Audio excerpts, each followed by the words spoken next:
Clerk, Tracy, would you please call the roll? Trustee Whitehall. Trustee Weezy. Here. Trustee Keys. Yes. Trustee Pendleton. Here. Lazio. Here. Trustee Lemunion. Here. Trustee Step. Here. Trustee Wilson. Trustee Cook. Here. Trustee Virgo. Here. Trustee Johnson. Here. Gray. Here. Yeah.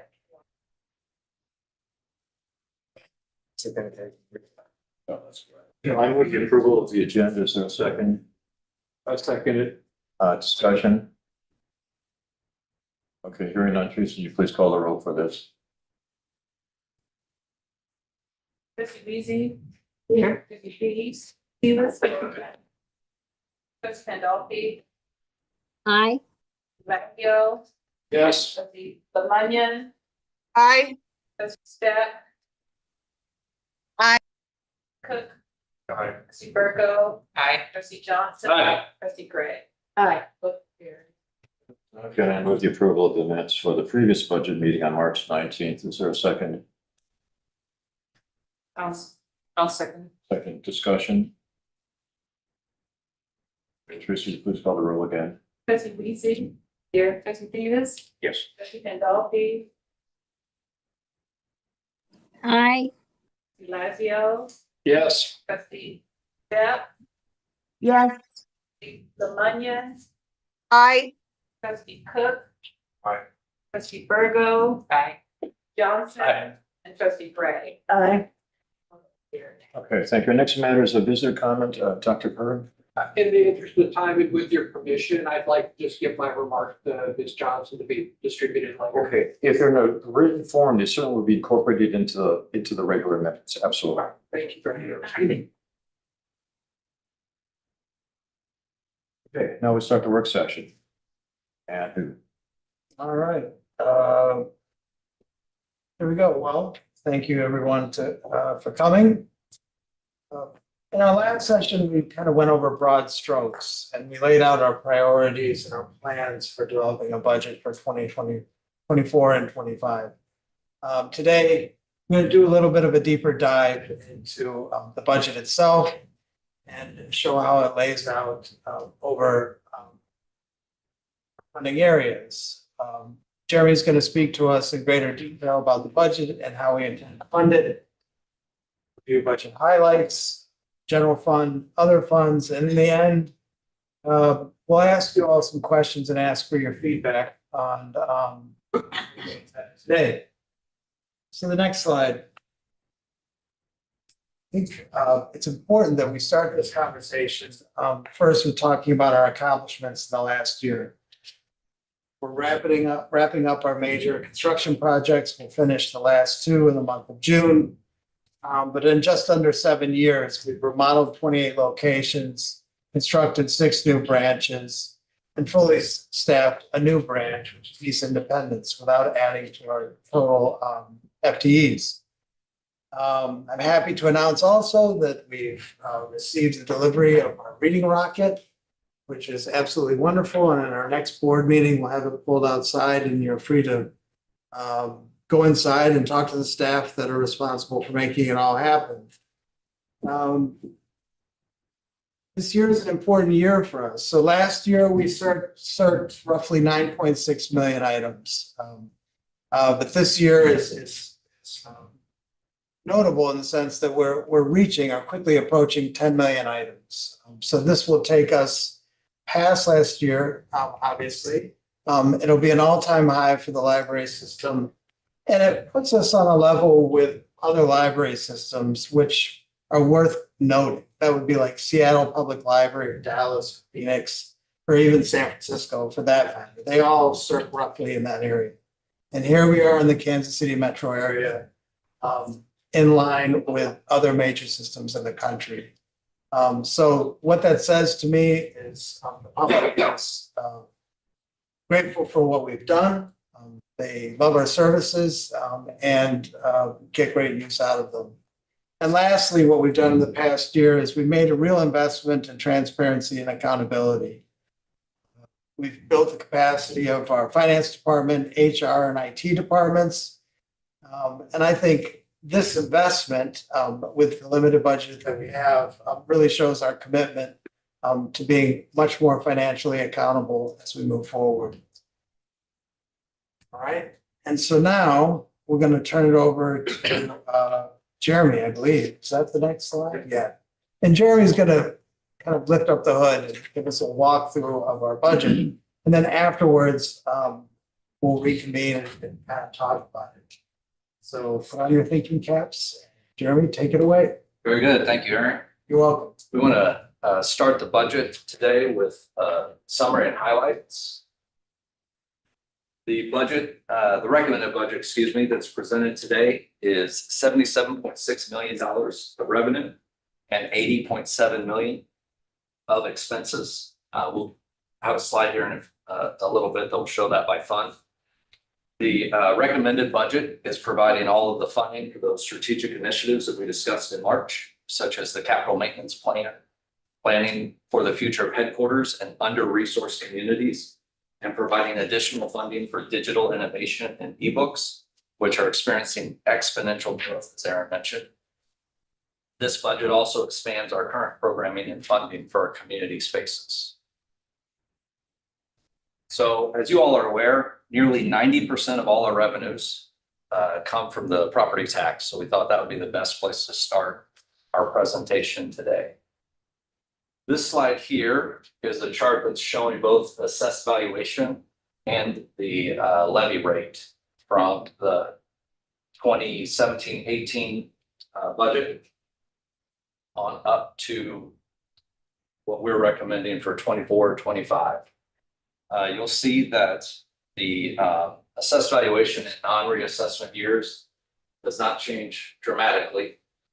And the growth then is allowed in the reassessment years.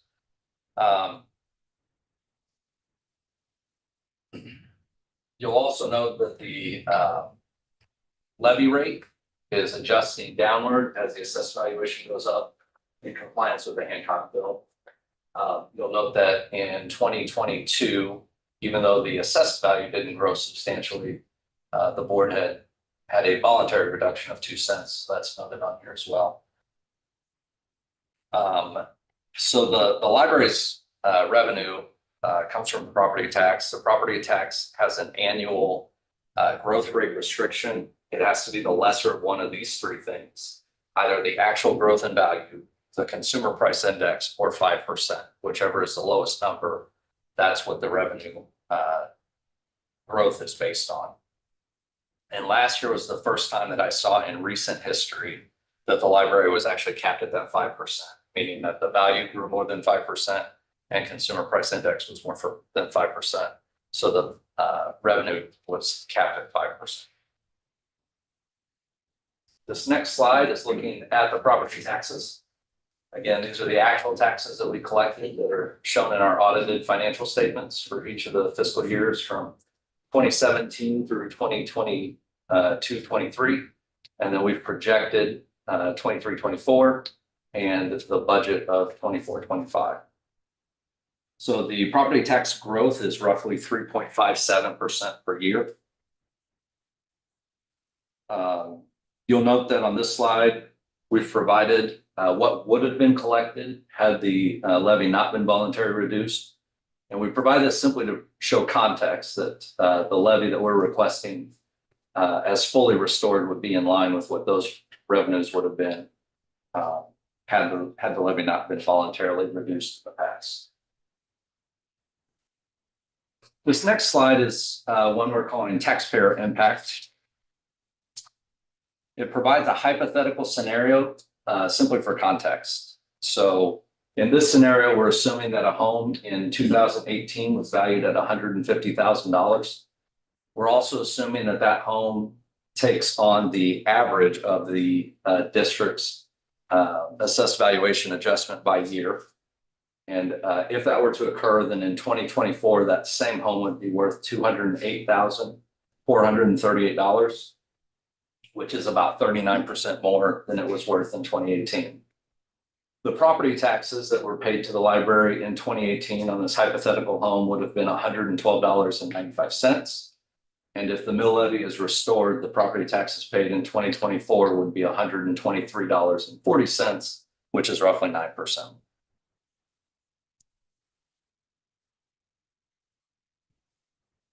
We also thought it was important to look at the analysis of the tax revenue that's been collected by the library compared to the budget.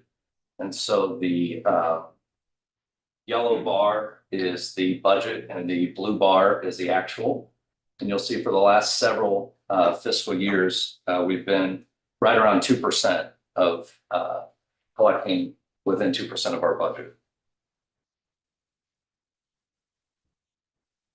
So this slide is the total budget that we had mentioned before. You see the 77.6 million in revenue, 80.7 million in expenditures. We've broken it out by fund. What we're going to talk about in this presentation predominantly is the general fund, as it's our largest operating fund. We'll also talk about the capital projects fund, the grant and gift fund, and the debt service fund. But this entire presentation and these documents are all on board docs for anyone who would like to look at those other smaller funds.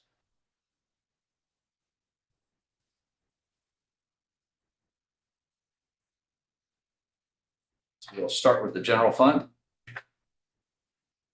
This slide here, you'll see our last audited fiscal year is 22-23. That's on the far left. Our projection for the current fiscal year is in the middle. And then the recommended budget is on the far right. The revenues to the general fund in the last audited fiscal year were 58.549 million, excuse me. And our projection for the current year is 61.52 million, which is about a 5% increase. It's predominantly because taxes are about 3 million higher than the previous year. We've also seen some increases in state aid that are provided to libraries and growth in our charges for the culinary center and the cafes at some of the branches. Our recommended budget is 66.2 million, which is about 7% higher than our projection. Again, this is predominantly due to the recommendation to restore the levy. We anticipate that if the levy is restored, it would bring in an additional $4.4 million to the library. We're also budgeting to transfer less to the debt service fund as the debt service payment has dropped in accordance with the debt service schedule. This means that $480,000 that was transferred to the debt service fund in the current year will stay in the general fund for operations. The general fund expenditures in the last audited fiscal year were 54.09 million. We're projecting this year that those expenditures will be 58.69 million, which is about an 8% increase. It's predominantly due to increases in salaries and benefits and our operational expenses. Salaries and benefits is about 8% more than the prior year, as the wages and the benefits to support those wages were increased per the pay plan. Materials is actually about 195,000 less than the prior year. It's about 1.85%. We believe this has more to do with timing of payments than an actual reduction in purchase volume. And so you'll note that programming in the last audited fiscal year was about 395,000. Programming in this fiscal year is quite a bit more. The main reason for that is that in the prior fiscal year, there was a operating cost line item called library engagement. And in the current fiscal year, those two are combined. So you'll see that when you look at the detail, that library engagement is in this, the last audited budget, but it's not in this current budget. So when you combine the programming and the library engagement in the last fiscal year and compare it to our projection for the current fiscal year is about 55,000 more than those two line items combined. And we really believe that's because we're seeing more and more people coming back to the library, enjoying the programming that are being offered to our patrons as concerns over COVID continue to lessen within the district.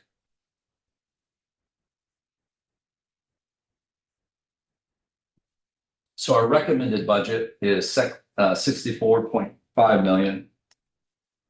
And that's about 10% higher than our projection. And it's predominantly, again, due to salary and benefit increases and operational expenses. Salaries and benefits are about 7% more than the current year, as the wages are again recommended to increase per the pay plan. The full pay plan was presented to the Personnel Committee, and after their review, they recommended that plan be approved at the full board. Materials are about $637,000 higher than our projection for the current year. This is about 6% increase. This is really to address increasing demand and rising costs for the electronic materials that we provide to our patrons. And programming at just over $1 million is about 12% more than the current year. This continues to show the library's commitment to deliver quality programming to our patrons across the district. And so I want to touch on operations for a little bit. As you can see, it's about 2.3 million or 21% higher than the current year. Some of the more significant increases are to technology, professional contractual services, utilities, and building maintenance. Now, some of the increases will be discussed on the following slides as they relate to those strategic initiatives that Aaron brought to you in March. But just to provide a summary here, technology services are increasing predominantly to address the digital initiative goal that was approved by the board. Professional services are increasing to provide funding for a strategic planning consultant to update the current strategic plan that the library has. And there's also funding to help with the implementation of the new financial management system that I know you all have spoke about in previous years. And there's also funding to help address the gap that we see in services in the under-resourced communities, which is also a board goal or a goal that was approved by the board. And then lastly, what we see for the first time, I believe, at least in recent memory, all of the branches, including the new ones, are going to be open in 2024-25 for the first time. So some of these things appear to be increases, and it's really just the fact that throughout 2019, 2020, et cetera, branches were closed for various amounts of time as those branches were being renovated. And so we're bringing all of those branches back online. We're bringing the new branches online. So the utilities have been estimated for a full year of operation for all 34 branches, as well as building maintenance to address those new facilities. In addition to that, we're recommending that 1.5 million be transferred from the general fund to the capital project fund, which we'll talk about in a little bit more detail here in a second. That's to address funding for the capital maintenance plan and also to provide funding to begin the headquarters renovation project that Aaron mentioned back in March. So with those transfers, in addition to our projected expenses, we estimate that there'll be about 138,000 of revenue in excess of expenditures and transfers out. And we also project that that would leave a fund balance of about 33.2 million. Now, while this sounds like a significant balance, in reality, the majority of the balance is really caused by our tax year and our fiscal year being misaligned. State law requires that our fiscal year be July to June. However, the library's primary funding source, the property tax, is predominantly collected in December and January. That means that the library has to rely on cash in the bank from the end of January until the next December. We'll look at a chart in just a minute that will illustrate this a little better. But before we move on from there, we do want to discuss reserves. So this slide is just a blow up of that previous slide looking directly at fund balance. And so in 2022, the audit had a fund balance of 39.6 million almost. And I went back and I looked at how much cash we actually needed to fund operations from July of 2023 through November of 2023. And it was 28.11 million. So even though the reserve or the fund balance was 39.5 million, all of that money was needed simply to fund operations, which left an actual reserve of about 11.47 million. However, when you look at the audit, 9 million of that was earmarked for the capital plan, and 2.4 million is our estimate for employment reserves, which are sick leave, vacation leave payouts, retirement payouts. And then this miscellaneous category can be a lot of things, but this one is predominantly prepayment of expenses where we pay the money in 1 year and recognize this expense in another. And so really, when you look at that, there really wasn't what we would consider a balance per se for anything that could be used for the organization. So we're projecting that our reserves on June 30th, based on revenue and expense projections, to be 33.07 million. We're also projecting that we'll need 27.5 million to fund operations from July through November. And so if our liabilities and prepayments stay around the same 2.5 million, we believe that that would leave about 3.04 million of what could be considered unassigned. But what I recommended to Aaron, what we're recommending in the budget is that instead of leaving that as an unassigned, that we begin to build an actual operating reserve for the library. An organization with a $60 million budget that literally has no savings account is a tenuous experience at best. And so reserves can be used for a myriad of things. Sometimes they're used for an actual emergency. Sometimes they're used to pilot programs that are considered, in the middle of a budget year. You don't want to necessarily wait until the next budget year to plan for that. And you didn't know about it, at this time of year when you're planning this budget. So having some funds set aside that you could access when you need to can really help to spur innovation and growth within our district. And so later this year, we're going to present a policy for your consideration, which, there'll be a lot of discussion about, but just for budget purposes, we really feel that a 10% reserve is probably a good conservative place to start. And so what this budget recommends, we can't, as you can see, we don't have 10% to start, but we feel we need to start somewhere. So we would set aside $3 million of the balance at the end of this year. That balance would then grow to be 10% of the operating budget next year. And so then if we maintain that 10% reserve as the budget fluctuates, that reserve would fluctuate along with it. So we're not adding 10% a year. It would just stay at that amount. And then, like I said, that would be set aside for emergencies or anything else the board deems worthy of investing. And so, as I mentioned a second ago, this is the lopsided revenue and expenditure chart that we have for this organization. So I went back and I looked at the last 4 fiscal years and I averaged the revenues and the expenditures by month. And so what you see here is the combination of all that. The blue line is revenue and the yellow line is expenses. So anytime the yellow line is above the blue line, we're spending money. And anytime the blue line is above the yellow line, we're saving money. As you can see, based on this chart, an average of the last 4 years, we spent money 10 months out of the fiscal year and we reserved money 2 months out of the fiscal year. So this wedge here has to get us from February to December of the following year. So, excuse me, let me get a drink real quick. The presentation we made in March focused really on 3 key areas: people, places, and planning. We really felt like this presentation hopefully would resonate more with you all and with the public. So we're keeping that theme, if you will. So the first thing we want to talk about are the people of our organization. And just so that we're all, speaking the same language, we have a term on here called full-time equivalent. And basically what that means is you take the total hours and you divide that by 2,080 hours, which is considered to be a full-time employee. So, I've only been at the library about 7 months now. In that time, I've, been learning about the organization, studying changes that have occurred over the past few years. And what I learned was that in 2019, the library was operating about 29 branches. The number, depending on what month, could fluctuate a little bit. But the other branches were under that renovation that we talked about a little bit earlier.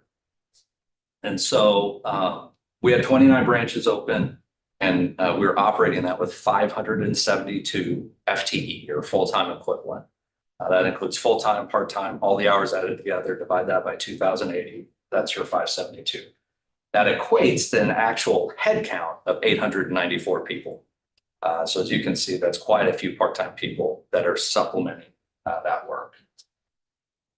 When we compare that to the 2024 budget, what's in our recommended budget is only 546.6 FTE. However, now we have 34 branches. We have all the mission enhancements. We have Farview that's now open. So this equates to 808 actual headcount. What this means to me is that over the last 5 years, the library has made a lot of changes to the staffing model, but it's been through attrition, not addition. And so that's great. You know, that's a very impressive thing. The staff should be commended by that. But it's not what we would consider to be a sustainable model, right? So what we have to realize is that we're really close to a breaking point where these internal shifting is no longer operationally feasible. And so instead of internal shifts where we try to, target our resources in a more strategic area, what we're really doing is limiting the ability of one to benefit the ability of another. Robbing Peter to pay Paul is a pretty typical euphemism that people say. And so the library's done that. And I just want to make it clear that from my perspective, from what I've seen, we really don't have that ability anymore. So if we're going to continue to operate 34 locations and all of the mission enhancement programs, and even continue to do further things as the goals of this organization indicate, we really are going to need more hands to help in the future. And that's either going to come at the expense of something we're currently doing, operational changes, or in addition to the headcount. So back to the budget. The reason we're here. Sometimes it works. All right. So this slide is really breaking down that first line item in our budget, which are wages, and splitting them between full-time wages and part-time wages. So on the full-time wages, you'll see for all the positions that we have budgeted, it's 23.5 million. We are projecting a fourth quarter pay increase in the upcoming budget, just like we have in this budget. That's 295,000. As Aaron mentioned back in March, our strategic initiative for digital innovation has allocated another 100,000 for salaries. And then what the HR team does is they try to project what our turnover is based on historical averages and seasonal changes. And so we've estimated that as well. And so all of that combined is a full-time budget for salaries of 23.44 million, which is about 7.15% over our current projection for this year. On the part-time side, you'll see we have the branch associates and the library pages split out. And then we also have some part-time delivery hours. All of that combined is 4.97 million, which is almost 9% over the prior year. When those two things are combined, however, it's 7.55% for wages over the prior year. And so this next slide then is comparing all of the categories. So not only the wages, but also all the benefits that go with it. And we already talked about this earlier, so I'll just briefly go over it again. But the actual wages paid in the last audited fiscal year are 33.6 million. Our current projection for this year is 36.33 million, and our budget is projected at 39.14 million to carry on that pay plan for the next fiscal year. The next area we wanted to look at are places. There's obviously a lot to do with places, but what we're focusing on in this presentation is the capital plan that we talked about with the building committee. And again, to provide some definition and some context, we wanted to make sure we split out and explained the rationale between the splits of maintenance. So ordinary routine maintenance will continue to be paid for out of the general fund as a part of the operating budget. These are for things that in any one item will be less than $100,000. So repainting walls, replacing lighting, replacing fixtures, replacing carpet, things of that nature. All those everyday routine maintenance items that keep our facilities looking and working great for our patrons will be funded out of the general fund as ordinary maintenance. The next is capital replacement. That's the next slide that we'll be discussing in a little bit more detail. So this is anything that we currently own. So it's a replacement of a capital asset and it has a value of over $100,000. So this would be replacing HVAC units, replacing roofs, or doing significant repair to parking lots, things of that nature. Things that are going to add to the useful life and extend the value of that asset. As you'll see on the next slide, we intend to establish a pay-as-you-go plan. So we'll be taking funds from the general fund, allocating it to the capital project fund so that we can fund these projects as they come along with the hope that we not have to borrow money in any one year to keep those branches operational. And then the last is a category we don't have currently. It's capital addition. This is anything over 100,000 that would add to our assets. And so the idea here is that when we identify a project, we also need to identify a funding source, whether that's debt or the general fund or however we're going to pay for it. And those will also be maintained in the capital project fund and kept separate. So this is that 10-year plan. We tried to blow it up as best we could for the presentation, but again, it is an attachment to our in-board docs for everybody who'd like to look at it further. So this is a pay-as-you-go plan for the next 10 years. In the budget before you, we've recommended $1 million be transferred from the general fund. And then we're recommending that every time we have a reassessment that we allocate a portion of that reassessment to continue building the capital fund. And so it would essentially go up by $500,000 every reassessment. And of course, if we can't do that, then we'll have to come up with another funding source like debt or other changes to our operation so that we can afford it. But we really believe that, over the next year, as we continue to talk about our finances from a strategic perspective, we'll look at the mill levy over 10 years. We'll look at, other expense categories over 10 years. And we want to make sure that we carve this out so that we're setting aside adequate funding for when the time is needed. And then lastly, again, just to provide some context, we wanted to show areas within the general fund and other areas of our budget where we spend money on things that we call places. So that's, our leased space, cleaning services for our buildings, snow removal, security for our facilities, the utilities, et cetera. You'll see that in the last audit, we had spent just over $4 million. This year, we're projecting to spend just over $5 million. And then in next year's budget, it's $7.7 million, with the majority of the new money going to those strategic initiatives that we discussed in March. And the last perspective we want to look at in the general fund is planning. Planning is a little bit more of a challenge. Unfortunately, there's not a good slide that I can say this is how much we spent last year, this is how much we intend to spend. Most of these are all new initiatives. So just what I'll highlight is in the budget, what you'll see in our professional services category is we've set aside $25,000 for a strategic planning consultant, $150,000 for consulting to help with the under-resourced communities, $130,000 to continue to grow the digitization efforts. And then we've set aside $40,000 to hopefully match a grant for a public art master plan. So that is the general fund. Real quickly, we'll talk about the grant and gift fund. This is a special revenue fund where we record revenues and expenditures for all of our grants and restricted gifts that are made directly to the library for specific purposes, programs, or projects. Our recommended budget has a revenue of $410,000. The majority of this is coming from the Kauffman Foundation and the state of Missouri. We also have recommended expenditures of $900,000, as some of the money that we have received in previous fiscal years, we intend to spend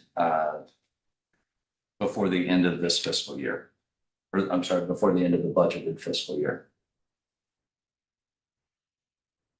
The next is the capital project fund, which we've talked about a little bit, but just to provide a little bit more information, this is the fund where the capital plan was funded. It's also the fund where we intend to fund the capital maintenance plan and the any new capital assets that are purchased. You'll see in the current fiscal year, we believe that the majority of the capital plan will be finalized. As you know, the last two branches on the capital plan are going to be open in June. However, just the way timing works, we don't believe all the invoices will be in. So we've set aside a little bit of money in 24-25 just to pay those final expenditures for the capital plan, and then it will be finished. So what you see in our recommended budget is $500,000 set aside for the headquarter plan that we discussed in March. And then the $1 million that we're transferring this year, plus the $350,000 that was in the current budget set aside for the capital maintenance plan.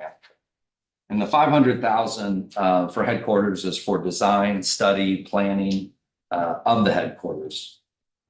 We all know there's significant capital investments required in this facility right now. But we believe it's more prudent to take a little bit of time and determine, is it more cost advantageous to do those adjustments here, or is it more feasible? Is it a better use of our money to either, make massive renovations to this building, or go find a new building, or build a new building somewhere else within our district? And so the dollars that we're setting aside in this year's budget is really planning dollars on that feasibility and design aspect. It's worth noting, we do not have a dedicated funding source for headquarters. So we will have to, discuss that as we go as well. That's it. So the debt service fund, as I mentioned earlier, the debt service payment this upcoming year is about $480,000 less than the current fiscal year. So those property taxes will stay in the general fund for general operations. The $6 million will be reported here to cover the debt payment for the next fiscal year. And then the last fund we want to touch on in our presentation today is the internal service fund, which is used for health insurance. So you'll see that in the last audited fiscal year, we brought in about $3.8 million in revenue combined between the library's contribution and employee and retiree premiums. We had expenditures just slightly over that of $3.4 million, which left us with a net position of $1.2 million. The board's policy is that we maintain a minimum net position of the combination of 3 months of average claims from the previous plan year and the amount of the incurred but not yet reported claims for the current plan year. So we've made that calculation here for you for all 3 years. So you'll see that the ending net position was within the thresholds for the audited fiscal year. We intended to be within the threshold for the current fiscal year. And we've also got this budget program to be within that restriction for the next fiscal year. At this point, I'll turn the presentation back over to Aaron. We're happy to answer any questions that you have, and we're looking forward to feedback from the board on this proposed budget. All right, thank you, Jeremy. The first slide, I was going to thank everybody that made this presentation possible, and I was a little bit nervous, so I forgot, but I'm going to take that time right now to do it. Like on or about around like the first of the year, I brought up to SLT, like, it's time to start budgeting. And it's like, it's collective groan. Like, what are you talking about? Like, it's so far away. Is that right? Roughly? Yeah. But I love budget. right. And then from then until now, they're like, Jeremy's really in the weeds. And I'm like, but this is the work that we need to do. And we need to be, this is kind of the first year of the new practice of budgeting. And it took a lot of time for us to really understand what the needs are and how to present that information to the board. So for everyone in the room and everyone who's not in the room who worked on this budget over the last, 6 months? Where are we now? Yeah. Yours feels like. Yeah, anyway. It's 5 months, but. But thank you. So you got us to where we needed to be, but now is the time for the board really to respond to a couple prompts that I wrote, really what we're looking for is of your first impression, are you supportive or not supportive of our allocations as laid out in this budget? With keeping in mind that our biggest cost drivers really are maintenance of buildings, an investment strategy for growth, and our forward-looking pay plan for staff. Staff is one that I think a lot about because there's this pressure on salaries that we're not in control of, right? And I think I'm sure you all would agree, like one of the things that we value is paying people a living wage, right? So we can attract new talent and retain those who are of value to the library system. So again, first impressions on how we allocated our budget priorities here. Then second would be, are there any areas that you think we missed or that are underfunded? And then lastly, is there something that you expected to hear from us that you didn't? And so those are the three things that came to my mind. But I do want to address the elephant in the room. We created a budget that I think builds the foundation for a good, productive future for the library system. That budget, by our estimation, could be funded with a full restoration of the levy. And I know that's a very contentious issue. But nonetheless, this budget is connected to that. And so in a way, as a group, we need to talk about both together. So as I said, 6 months, we've been working on a budget. If it's decided that we're not supportive of a restoration of the levy, we really do need to go back to the drawing board and think about, what areas we cut, to make fit a budget within whatever our revenues are. I think this is solid. One thing that Jeremy said to us in a meeting is we're not currently paying for the system that we have, right? We've been going through these years of transition. Some buildings were offline. We weren't fully staffed. And so we were getting by. But 24, 25 is the first year where everything's open, right? We still need to continue moving forward. That's what the taxpayer asks of us. They want us to innovate. They want us to invest, and they want to make sure that these investments that they've made, i.e. our new buildings, are maintained. So as we talked about in the building committee, right? The maintenance study, but that was for 24 branches. Someone further down the line, I don't know if I'll be here, but is going to have to think about these new buildings that we built. And those weren't considered. So I just want everybody to know that. So I would like to avoid borrowing money, to pay for things like HVAC and parking lots. I don't think that's what people want from us. But nonetheless, we think that this budget will help us address some of these maintenance needs that we have. So again, to recap, your first reaction to the allocations that we outlined. Secondly, if you think there's any areas that are underfunded. And third, is there something that you expected to hear that you didn't? So, and then I'll just kick it over to you guys. Or you could just say everything's great. Go for a walk.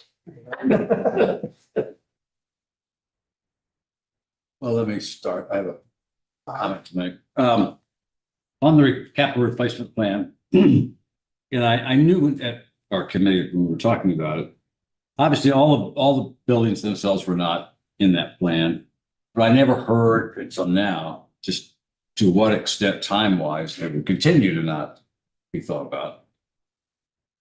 So I will tell you that I had no idea that we weren't even talking about buildings left out today that still aren't here in 1930 and 2036 in terms of maintenance. So I certainly want us to be considering prior to 12 years from now, existing buildings that yeah, they're newer, but some of these are bringing the 5 years old, but still, it's, we're talking about 5 years plus 12 years. So now you have 17 years, there are probably some issues that need to be addressed. So yes, that's one thing I want to make sure we talk about. Replacement maintenance needs in the next 12 years for the remainder of our physical assets. Sure, and I'll remind you that, and everybody can look at the full report, which is 2 volumes, I know, I saw it. thousands. of Saw it, I pages. didn't read Yeah. it. Yeah, I saw it. But Aaron and Susan then went through that report and looked roughly 10 years out or 12 years altogether, I think, if you're Yeah. grouping things together, and evaluated what they thought was an immediate need compared to what, navigate defined as an immediate need. And so that number brought things down a little bit. And we have a great facilities department, and they do understand that sometimes the thing may have reached its, shelf life, but can last a few more years. But Aaron is aware that the HVAC systems and parking lots and roofs in these newer buildings are something that we need to take into consideration. So I guess what I'm saying here is, you're absolutely right, that we do need to think about that as time progresses, but this is I think this is a first for the library, that we'd actually be budgeting for maintenance expenses in the off years. So building up a reserve makes a lot of sense to me. And now, go ahead. If I could just add, I think the key takeaway for me is that this plan is written in pencil, not pen. And really is going to adjust probably, annually, but we intend, this is a 10-year snapshot, and then next year will be a new 10-year, and then, so as we continue to go and as these buildings age, new priorities may come up that trump current priorities. And so really, this is more of a strategic plan than an actual financial plan. And what we're trying to do is just ensure that we're setting aside adequate funding for the future, or at least we're beginning to set aside adequate funding for the future. It may be that in 5 years, we realize we have a lot more concerns than we thought we had. And hopefully it will be the opposite, that the equipment is lasting longer than we intended, and we can push things out a little bit longer. But over time, you'll see other buildings added to this list as we continue, growing and refining this process. Well, you're saying that tonight. And I understand politics and people on boards and so forth. But if it's not mentioned today, it may not be mentioned in 5 years or 10 years, because it's not on this document, a major document, a lot of policy changes in here today. And depending on what county you represent, I know we love everybody in the full district. I get all that. That's not reality, but so I just don't want to forget about these, 12 buildings or so that are not listed. And you might say, well, look at them in 5 years. I don't know if that's going to happen. I want it to be thought about now. Sure. To some degree. I'm not suggesting 12 buildings, especially the ones that are being finished in the next week or so, are going to need a lot of help in the next 12 years. They probably won't, but I don't know what's happening. There were a few things that Aaron took into consideration when coming up with the list of buildings that we were evaluating. I believe it was the time between the last major renovations, whether or not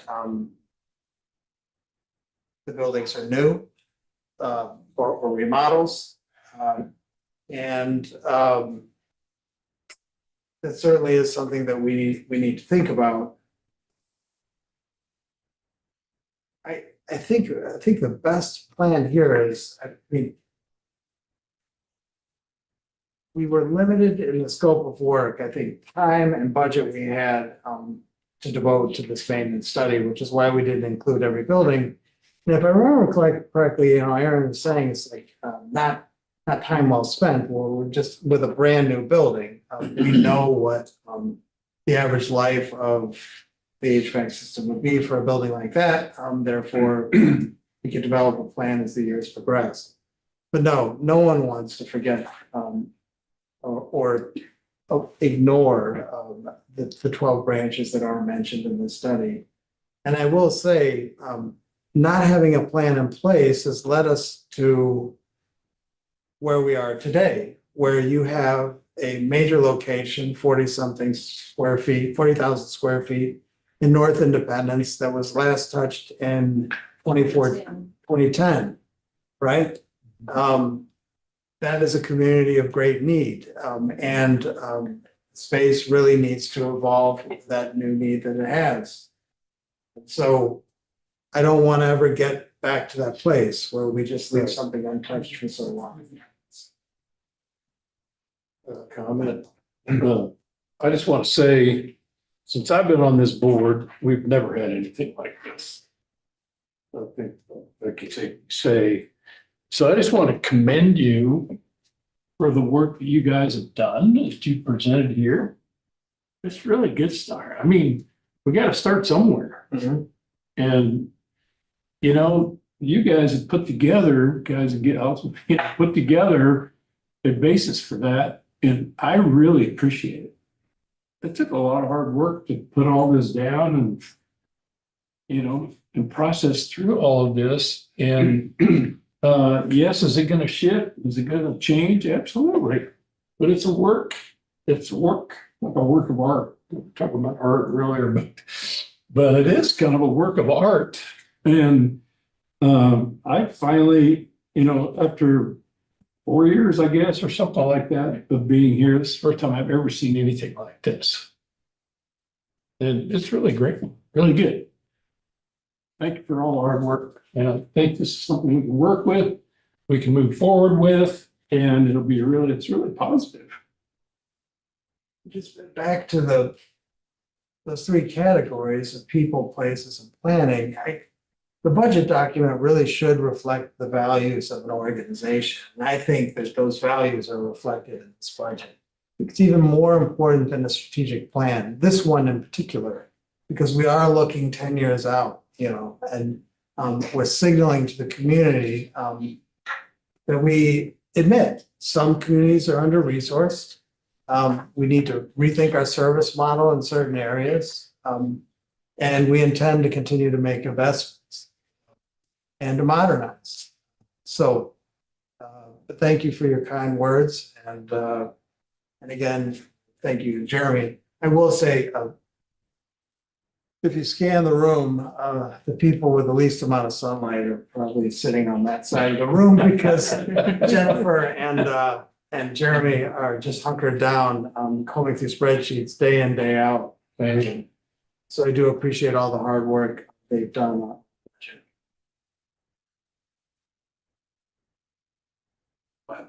Good. Let's move on. I do want to commend you for the work. I greatly appreciate it. And I'm not going to go in the order you asked, if that's okay. Whatever it's on your I was kind of making notes here, and I haven't had time to look at this other than 10 minutes before the meeting, but a couple things, and I'm just going to go in the order I wrote these things down. So not necessarily in order of priority. I was taken by your comment that we started a new branch with without any FTE ads. So that, I guess, was a good sign. I know one of the things that happened over time when the branches were shut down, I don't think we terminated anybody. I think they were probably shifted to other locations, but I remember from 2 years ago, we did there was a part of the budget lead up. I think the head count from what I'll call the 2016 period when the levy was passed, the levy increase was passed to 22, there weren't any increases. And so now I'm seeing where we don't have any increases. And that tells me that if I can, you know, and it's not exact, but our increases are coming from compensation cost, not from headcount increases. So That would be correct. okay. So when I look at the numbers in here, and just for the 1 year, we're going up short of 8%. on salaries and wages. Benefits or the medical insurance is going up the same. We have a revenue statutory cap of 5%. I won't tell you my experience, but in my experience as a CFO, the first time I did that, I had my hands slapped. That is an unsustainable path. You cannot grow expenses faster than you can grow revenues. You'll run into a brick wall at some point. The chart, can I just finish? Yeah. Okay. The chart with the taxpayer impact, I would like to see that from 2016. Because the actual levy impact took effect in December of 17. So if you go back to 2016, then you'll see the real impact from a dollar standpoint of the of what it ended up in with for homeowners. The other thing, and just to remind people, and I can, I have charts from 2 years ago. If you remember, there were years and years, and this is a chart from that period where assessed values didn't go up. And I can't tell you all the reasons. What I think I heard was going on is that the assessors weren't necessarily adjusting values, and then somewhere in the mid-teens, the state started putting pressure on the county assessors to get them closer to what might have been statutes, and the statute says they have to be at in the aggregate somewhere in the 90% range. I don't think they're even there, but that started an upward trend that was not consistent with the prior 10 years. But I have a concern with wages going up faster than our revenues are going to. If I heard correctly, the current year's excess of 3 million, which is projected, you're going to move into an operating reserve. Historically, I'm just saying what happened previously, that was all moved into the capital fund. Unfortunately, and I will say I didn't agree with the way things were done, because there should have been an initial allocation out of the current year revenues into capital fund. That was never a part of the budget, other than once post 2016 and for Prop L purposes. But that is a shift in policy that I think the board needs to take up separately. So before that gets cast in stone, I think that needs further board discussion. The other piece of building up an operating reserve, I don't have a problem with that. I think the way you have it presented is probably a little aggressive in terms of the time frame. I would probably look at something longer, perhaps a 10-year period, because I think when I look at that, we have 3 million of current excess. You want to add a current year levy increase that's bringing in $4 million in new revenue. That's a $7 million hit in a 1 year period. That's pretty substantial. The capital expense, and again, this is just for historical, that I think that number in terms of what was in the general fund expenses, there used to be a $50,000 threshold. You're raising that to 100. I don't know how that impacts comparability. But if expenditures need to be made, I think it does throw off. I've mentioned this, Darren, before. I would actually lower that, but that's just me, because I think you have to track every asset we have, and one of the deficiencies this organization had for years was you didn't know what your assets were, and you didn't know what each branch needed in terms of a roof and HVAC and carpet and window repair, or whatever those asset components. And it's not just a building; it's all components of that building that had to be addressed over time, and those all have different useful lives. And technology changes, materials change. So what may have had a 15-year useful life 15 years ago may now have the same life, because they don't build things as well as they used to. And some materials, that may have lasted 10 years might last 20 years now. Again, that depends on that component. So I have a concern about, just taking the levy, obviously, Aaron's well aware of this, taking the levy back to what it was immediately. That's a tax increase. And, if I look back, the Prop L, ignoring anything, looking at the numbers, Prop L was overspent by $18 million. Could have been managed less aggressively, probably. And we wouldn't have those situations. Would it slow down construction? Yes. But you would take the dollars in, and like I said, what's happening, as I can see, is the dollars were coming in faster than what was anticipated, and so there was a more aggressive spending plan that's put in place. The other thing that's happened, and this is not this is just stating a fact again, is that the capital fund was invested in unfortunately in longer duration assets that at this point is costing us about $1 million a year, and has for at least 2 years now. If you extend it out to those final maturities, assuming rates don't change, you're looking at somewhere maybe close to $4 to $5 million that is foregone income because of the way those monies were managed.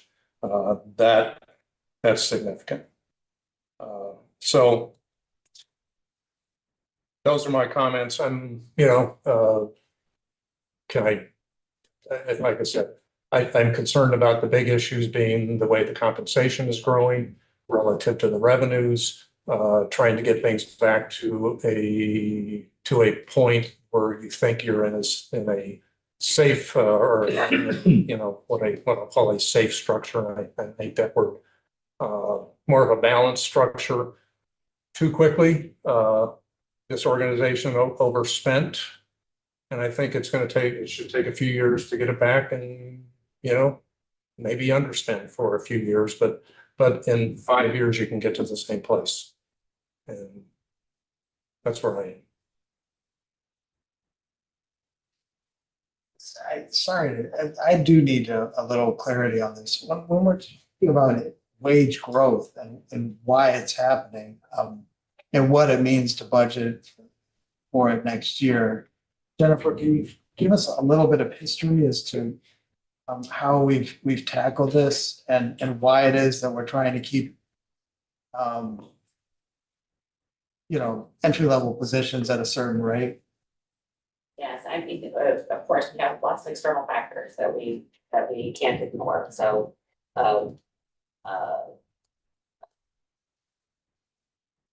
things like minimum wage increases, and most recently the increase of the minimum threshold for a staff member to be exempt from overtime. Those are just a couple of regulatory examples. But to be honest, as someone who's involved in this process in a different place than I was previously, I've been with the library for 20 years. And some of the work that we're doing is remedial. Some of the beauty and the wonderful services and the things that you see out here that are amazing have been done in some cases, without doing a good job of making our pay practices good, consistent across the board. You'll also see that there are areas where we've needed remediation. Finance being one of them that we've been focused on lately, HR, IT, places where historically the library has been able to, in very real ways, home grow staff and help them up their skills in order to fulfill a need as technology has changed and the regulatory environments have changed as fast as we can. But those folks leave, they retire, they go, and you don't often get to replace them now with someone who has had the same experience, so I'll pick on Brian because he's the most obvious example. In case you don't know, how long have you been with the library, Brian? 40 years. 40 years. Wow. Brian started with the library as a page. And he's our chief technology officer. I doubt right now that our next CTO is somewhere within the system of, putting away books. Right. So we are in a completely different environment. And there's a change in our workforce, just in the last little bit. We are, and we remain in the 75 to 80% of our staff being female.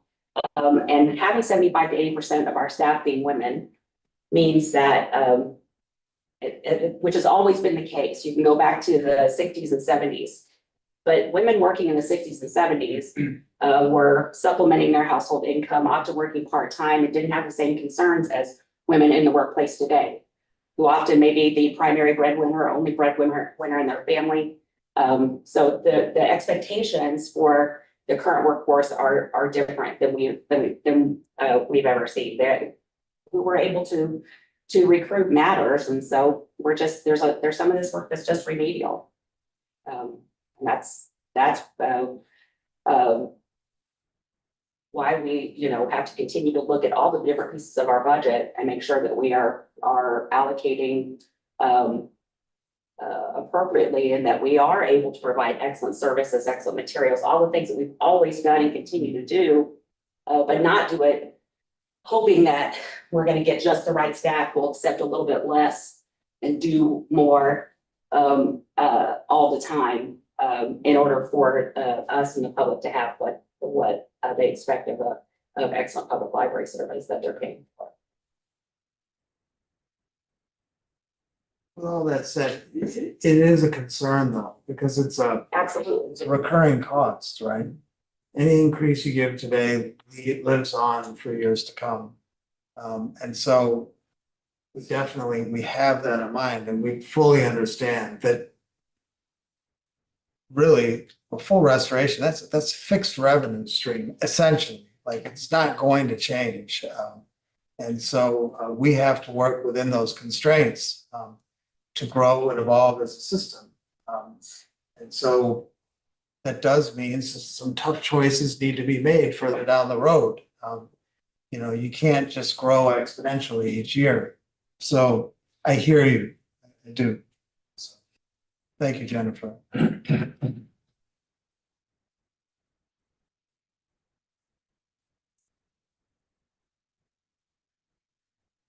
Yeah, This is Marcy Berry. So I just took the liberty of pulling up the Missouri labor statistics, Department of Labor and Industrial Relations.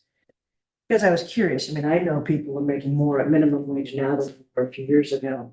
I was reminded and sort of startled that it's about $5 more an hour now than it was in 2016, 2017. Compounding on that, then all the other the cost to go with just a wage increase, that's understandable. And to your point, these are things we can't ignore if we want the talent that we need and desire in these libraries to serve the community around us. I think several years back,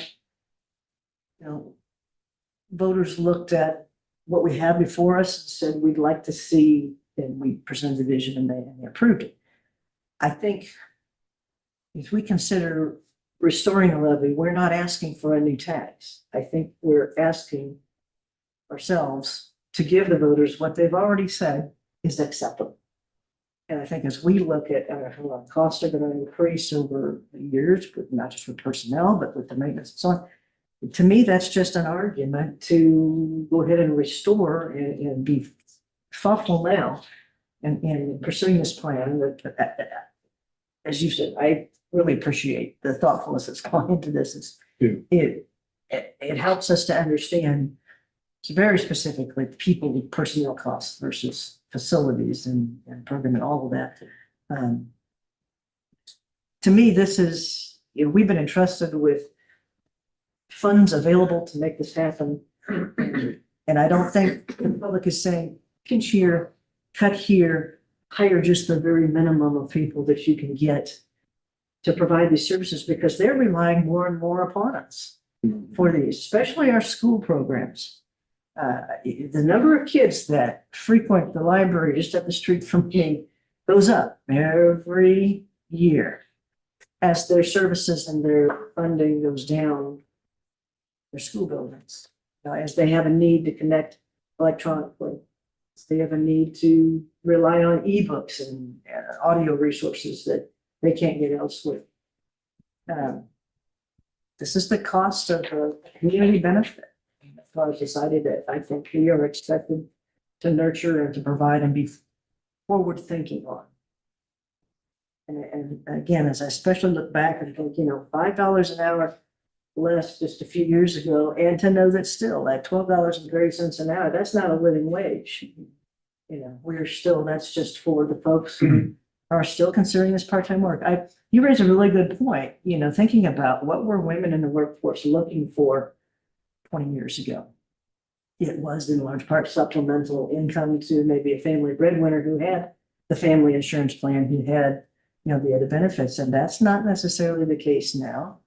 And that's just a reality to deal with. And I think it's incumbent upon us to recognize that all of these factors and understand that it's a good thing to be paying people what they are worth in their jobs. Makes us a standout, a place that they want to work in. I don't want people working for us that don't want to work for us. But, We're fortunate to sit on the economic development councils in a number of the counties that we serve. And it's not lost on those people that we are an economic driver in the communities that we work in. We're paying salaries, we're purchasing services that are all being fed back into the economies in each of the 3 counties. That to me is very important. So in a sense, I feel like we're giving quite a bit back. In the fact that we are a major employer in our region. Absolutely. So. Go ahead. I just wanted, on something Marcy said, as in terms of our usage for schools, and I know this gets into some of the areas of technology, but I guess I'm not of the mind that the library should subsidize the schools, different districts. If the schools aren't funded, taxpayers in those school districts need to address that.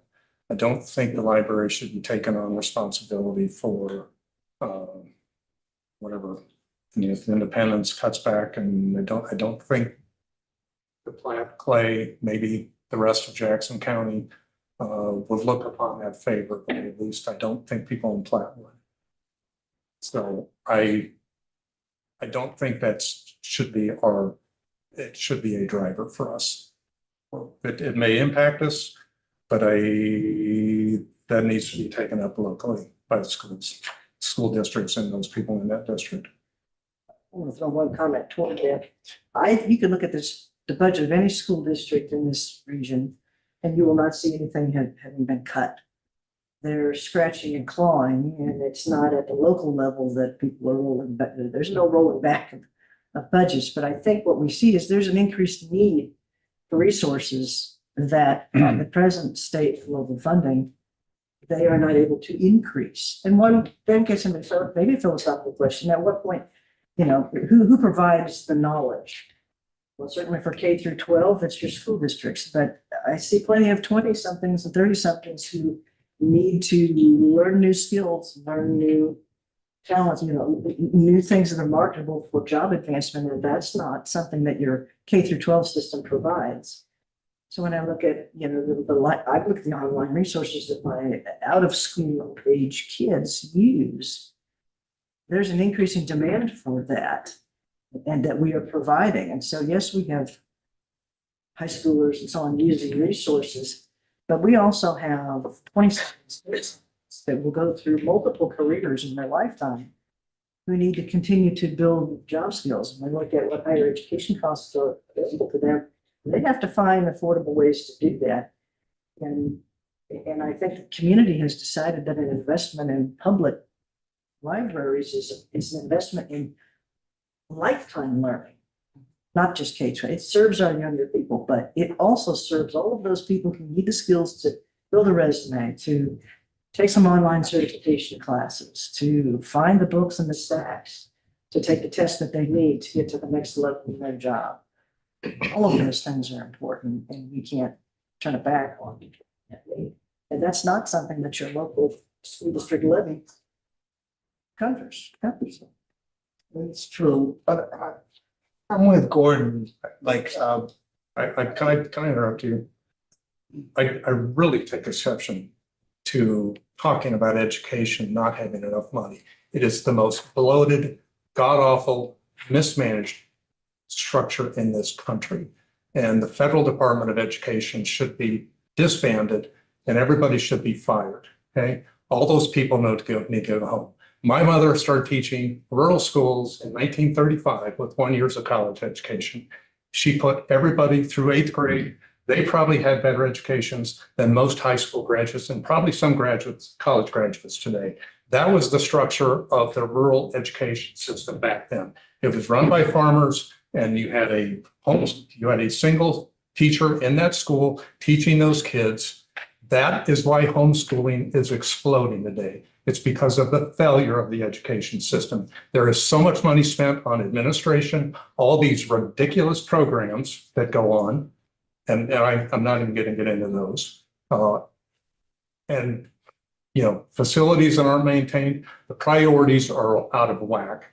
And like I said, take all that money, give it back to the locals and let the parents decide where their kids go to school. And if you put competition back in schools and get rid of this bloated administration and this federal bureaucracy and all the state mandates that come down, you can fix education. The education department is intentionally broken, and it's intentionally not educating kids so you can create a class society that doesn't function. And the reason they come to the library is because they didn't get educated in high school or undergraduate school. Fortunately, I came out of a really good school in Northeast Nebraska and probably one of the best, probably has one of the best curriculums at that time. And the reason it had a good curriculum is because they hired a teacher who came in the early 60s and rewrote the entire curriculum for the school. And to this day, it's still one of the best schools in Nebraska. But we need an entire day to talk about education, but I'm not of the mind that the library has to fix all that. So, sorry, I'm sorry to go off on a rant, but I'm not going to accept that. yeah, oh, I just want to clarify some terms before we hear from Rita. Look, we're partners with educational institutions. We are not an educational institution and have no interest in doing it. Those pictures that we strategically put up on the walls to remind everybody why we're here. And really, it is to get them as early as possible and get them excited about reading the things that they enjoy, right? Math class, whatever, we'll leave that to someone else. And so when I say we're partners, I'm not just with public schools or parochial schools, but also with the homeschooling community, who I think has gotten great benefit from our branches. And I will say, we've done a little research on who are our heavy users when it comes to story time. And the homeschooling community, time and time again, are the majority at some locations. I think East Independence is one of them. You simply can't do enough story times to accommodate that community. So I'm sorry, Rita, please, I went on a little too long. There have been many parents who have pulled their children out of schools because they're not teaching reading. And that is vital to the library because you've got to read to be able to check out a book or to comprehend what's in the book.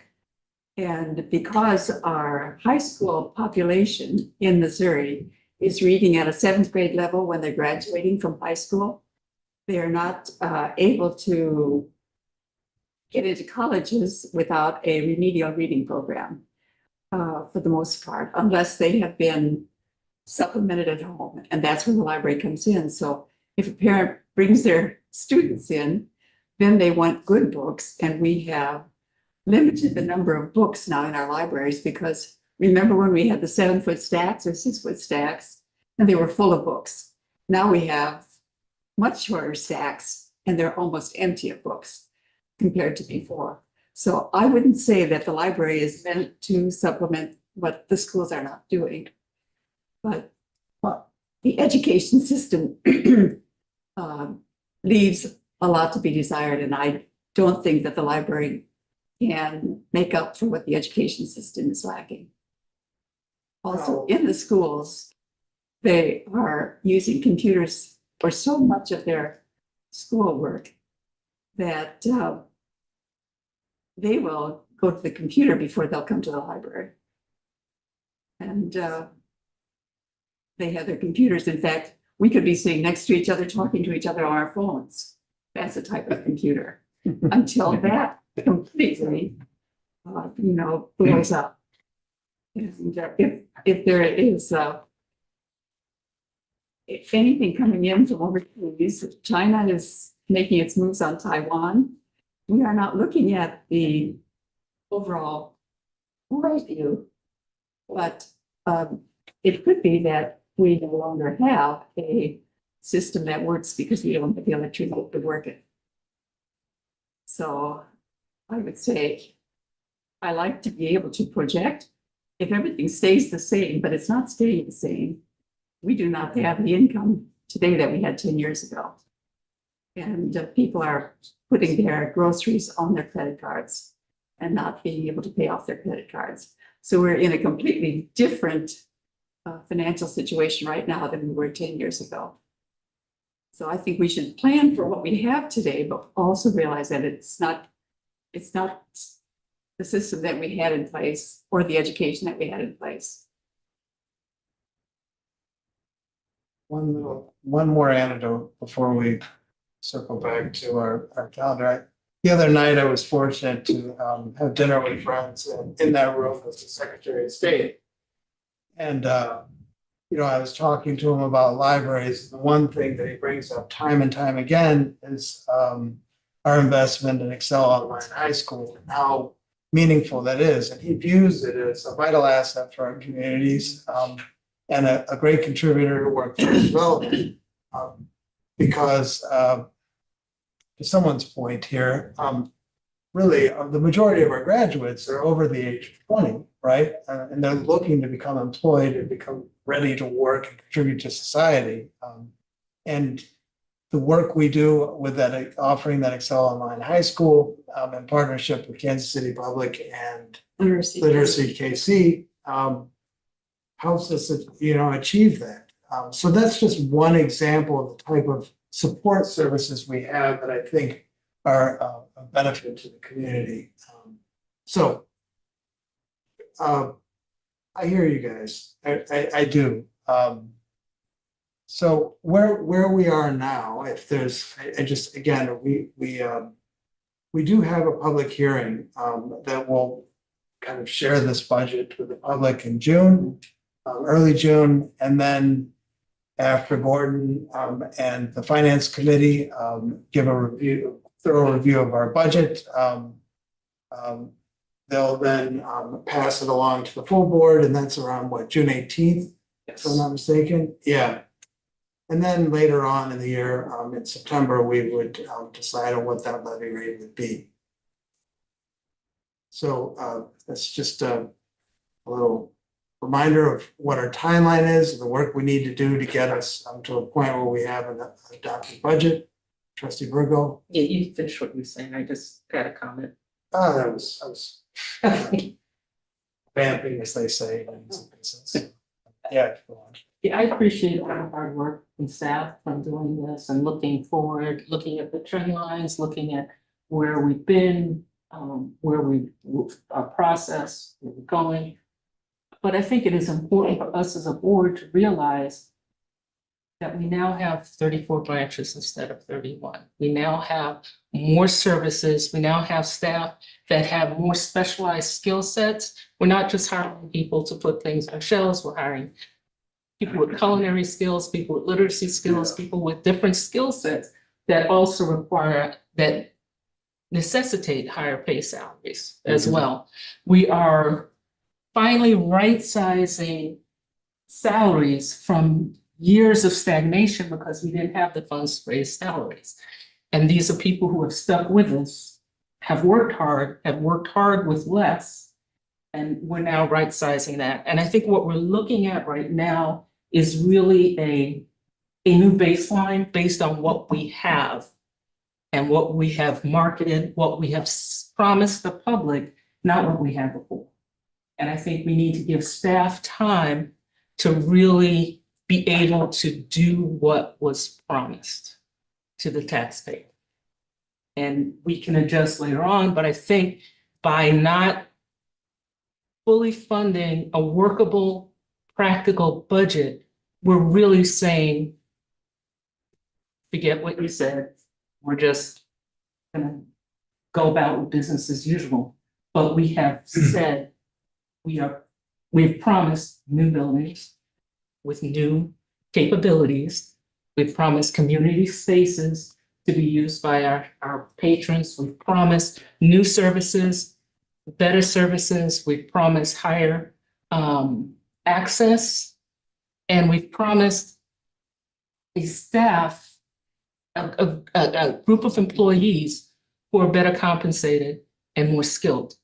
And I think that's what this budget reflects very well. Thank you very much. Yeah. And I think that going forward, if we want to have what our mission says, which is to provide the best library service, we really need to look at where we're funding this, and most of that will be with our employee base, because they are the reason why people come into the library bench, why people come in and feel served, why we have a better reputation than many other industries, because people, when they come in, they're dealing with knowledgeable people, skilled people, people who are trained in customer service, and people who want to serve. And I think we as a board need to also serve that. Thank you. Yeah. Go ahead, you had your hand up first. Me? This is Lori. I have my hand up. Oh, it's been a gym. Oh. Okay, Lord. We have 3 people. My hands up. Right here in church. Can I speak? Yeah, yes. We're trying to show them. Okay, thank you so much. Jeremy, I just wanted to thank you for presenting this to us, and I appreciate a couple of things that you've taken into consideration. One of the things is the operating budget to have a cushion. I think that most organizations, especially with our size of budget, has some type of a cushion in case there is something that we do want to start before the end of the year.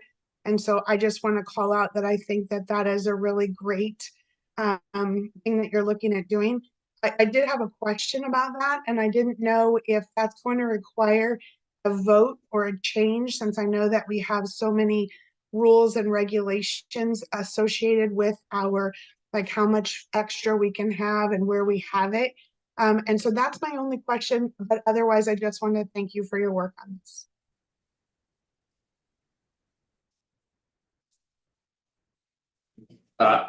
This is Jeremy. I appreciate that. If I could just take half a second, I know I'm the guy who gets to present all this information, but I certainly did not do it alone. So I want to echo what Aaron said. The senior leadership team, all of their staffs, everybody answered all of my annoying questions and my ponderings, and we all worked together as a team to put this together. So it certainly was not a singular effort. I believe that our current reserve policy is written in a way that we could carve this into it. However, we do believe it's important for the board to look at the current policy and make any revisions it deems necessary. We don't believe we have time to get that done before the budget. So really that will be in earnest this fall in preparation for next year. Thank you. I have a question that I've been asked by a lot of families that are homeschooling, and that is, what happens to the books when we move an old library into a new facility and there are books missing? Can they be purchased by the homeschoolers? What happens to those books that do not go into the new libraries? They go into the new libraries. I think, so the way we handle East Independence of Riverside is many of those books from Riverside went over to East Independence, in addition to new acquisitions. In essence, then a portion of which also landed in Riverside. We have a floating collection, so many of the titles that you'll see at one place will then land somewhere else with it. But your question about purchasing used books, Susan and I can look into it and we can see, but normally when we're weeding collections, it's based on condition in their past their usable life, but we do want to be supportive of these communities. And I think we have a plan in place. You met with one of my employees that kind of shared her thoughts on serving that community. So we'll definitely get back to you with that. Oh, in the classical education, there are books that our library doesn't carry. And these are also part of the question. Okay. Oh, yeah, as a matter of fact, I have quite a lengthy list of titles, which we've been, I didn't. I know. Yeah. No, but we looked at it, and many of them are there, but I will say, this is one of the challenges of working with a popular lending library, right? So we don't function as a research library. And what I mean by that is a classic gets purchased, and by policy, we commit to having it on the shelf forevermore. We're demand driven. And so when things don't go out for a number of years, they get weeded from our collection. But what that doesn't mean is that we're not willing to reincorporate them into our collection. There's also interlibrary loan. I mean, we only have so much space and so many dollars. So if we can't get it or it doesn't fit, if it's older, instead of a book that checks out once every 5 or 6 years, we can go to get it through interlibrary loan. We will go all over the country to bring in a book for anybody who wants it. And we do that every day. But a heavyweight in that regard too. Whenever you travel outside of the state, people will say, "Oh, I've worked with your ILL department." Yeah. But back to what I mentioned about research libraries, so part of our network that we can draw from places like MCPL and other research libraries across the country. In academic libraries, I mean, we can get a book from anybody who's willing to lend it out. It doesn't have to be a public library through interlibrary loan. It could be an academic library. We get things from them on a regular basis. And isn't another source for classical literature books and research, the online databases that we have? Yes. Is another source for getting that, sitting at your table rather than waiting for a book as well. One of our native sons is Dr. George Washington Carver. And we had a copy of his biography in our libraries. We have asked for that again and again and again because it's being taught in curriculums, homeschool curriculums, not just the classical. But if we can't get a copy for the people who are without, then we're forced to buy the books. And then we have quite a lending library of our own that we can say, well, and you're going into the 5th grade, you'll want this. And so it's a supplemental library. And I just think when we share our books around that have been culled from the library, there are going to be people that are not going to be very interested in resuming the Provel because they are not getting the books that they want in the libraries. And it doesn't have to do with interlibrary loan because I've used that time and time again.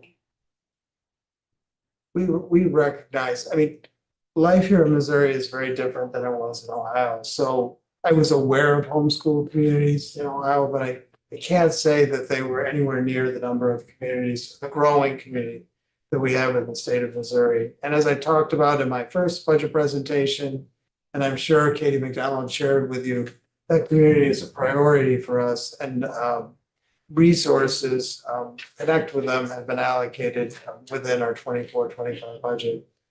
It's, I think the challenge for me back in Cleveland was how do you manage charter schools, right? Because it was this network that you couldn't really put your finger on. And then I had the concerns that you had, like, you're coming to me, you want me to underwrite your expenses, and you're a for-profit charter. But nonetheless, it was a community of readers that we have to serve because of within our service area. And it was this balancing act to figure out how best do you serve that community without subsidizing the costs of running a charter school. Homeschool communities, I think, are very different, right?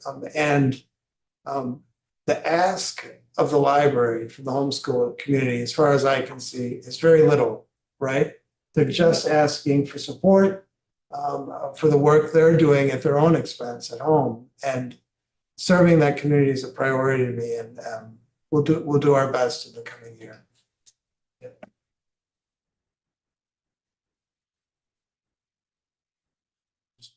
Mr. Chair.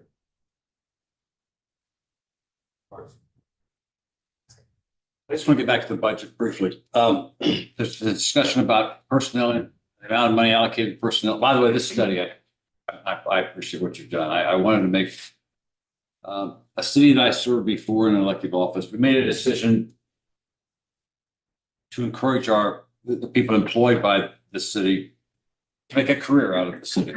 I think that's what we're saying. I think that's what you're saying. And this is our library system should be a career-oriented type position for people. And once they get here, they really want to stay here. And if that's what we're doing, I really support that. And so I'm not bothered by it. I think the compensation needs to be there. It was nice when the City of Lee Summit ended up, when people from bigger entities came to us looking for career jobs. And that's what I see this proposal here doing.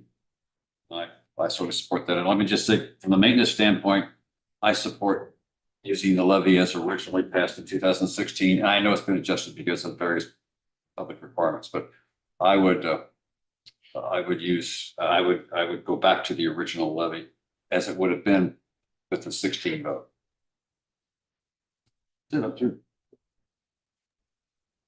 This is Noelle. Can you tell me, so what are next steps for tonight? Are we voting, or was this just a presentation for us to kind of be thinking about before the June 4th hearing?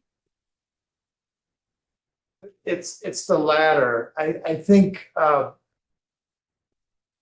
just like we did last year, I mean, our intent here is to share as much detail about our budget as possible and really let you inside our heads so you can understand why we made the decisions we made. So I hope we achieve that tonight. And it's just an effort to be much more transparent with our budgeting process, because I get it. These are tax dollars that we're dealing with, right? And we want to be as thoughtful as we can be when we're allocating resources to certain areas and spending them thoughtful and transparent. So yes, this is just a work session, Noel, but the vote comes later on in June.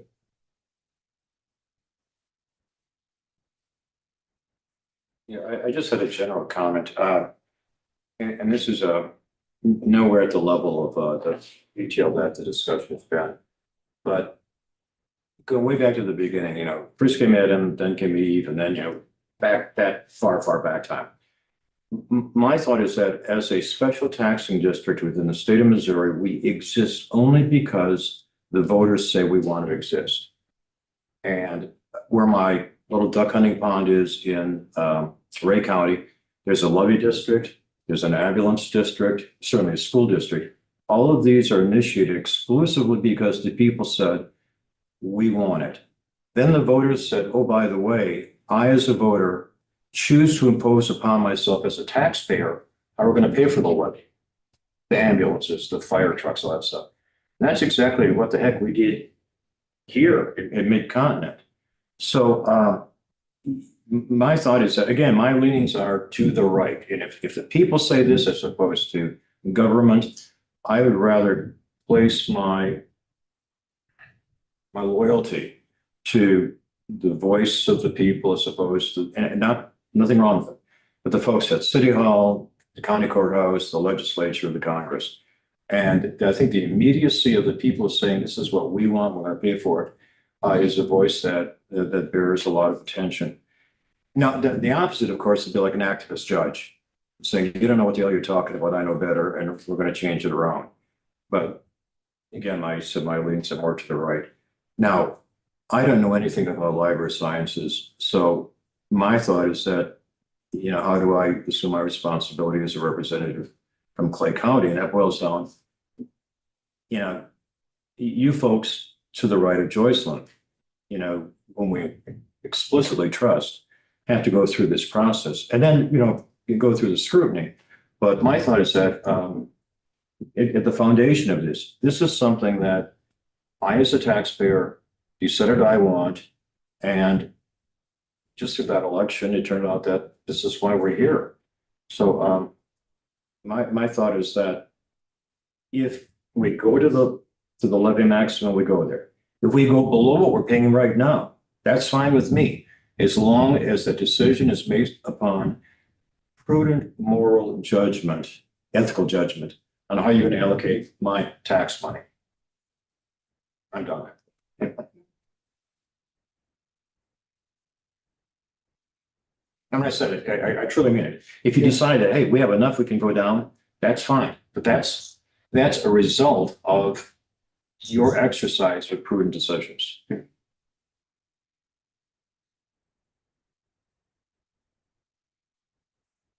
Well.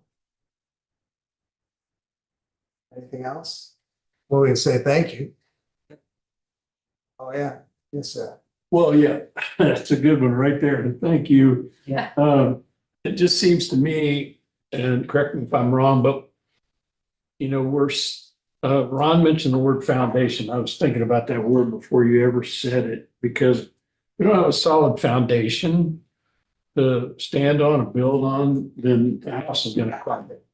And so you have to have a solid foundation. And I think we've set the course. You guys have presented the course and the foundation for us to move ahead. That doesn't mean the ingredients aren't going to change over the course of time, right? Because things change. And so I appreciate the foundation of the work to actually build upon the foundation, because if you don't have a solid foundation, you can't put up a great building. It won't stand. So thank you. You presented a great foundation, I think, for us to move forward. And I really appreciate that. All the hard work. I mean, there's a lot of hard work that goes into this. And I'm very thankful for that. Thank you. Thank you. Any other comments, questions, discussion? Okay. Get a motion to adjourn. I'll move to adjourn. Moving to second adjourn. All in favor, please signify by saying aye. Aye. Bye. Sound good.